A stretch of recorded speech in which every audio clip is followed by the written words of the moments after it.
Start. मी शेख लियाकत अब्दुल गनी रेल्वेमध्ये TC म्हणून job करत आहे।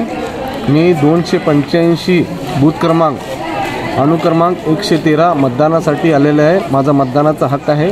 तर मी इथं मतदान करण्यासाठी आले असता इथले अधिकारी माझं बॅलेट पेपर झालेलं आहे म्हणून मला मतदान करू देत नाही, मला मतदान अधिकारापासून वंचित ठेवतात। त्यासाठी मी त्यांना तक्रार केली, ते माझी तक्रार कोणी ऐकत नाहीत। त्यांनी तहसीलदार जमदाडे साहेबांचा नंबर दिला, जमदाडे साहेबांना रिप्लाय केलो, जमदाडे साहेबांचा रिप्लाय निगेटिव्ह येत आहे।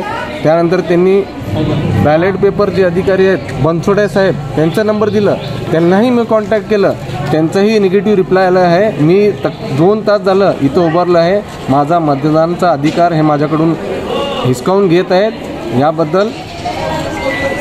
याबद्दल माझी तक्रार इथं लोकप्रधानचे योगायोगाने लोकप्रधानचे इथं अधिकारी आलेले आहेत, त्यांना मी माझी बाईट देत आहे। मला माझा मतदानाचा अधिकार मिळवून द्यावा ह्यासाठी मी तुम्हाला बाईट देतो। माझे सगळे बॅलेट पेपरचे स्लिप आहे, माझे सगळे ID कार्ड आहेत, सगळे घेऊन आलो आहे। मला हे बघा, माझं वोटिंग अजून झालेलं नाही, वोटिंग माझं करून घेत नाहीत, ह्याचा जबाबदार कोण? माझा मतदानाचा अधिकार मला मिळवून द्यावा। धन्यवाद।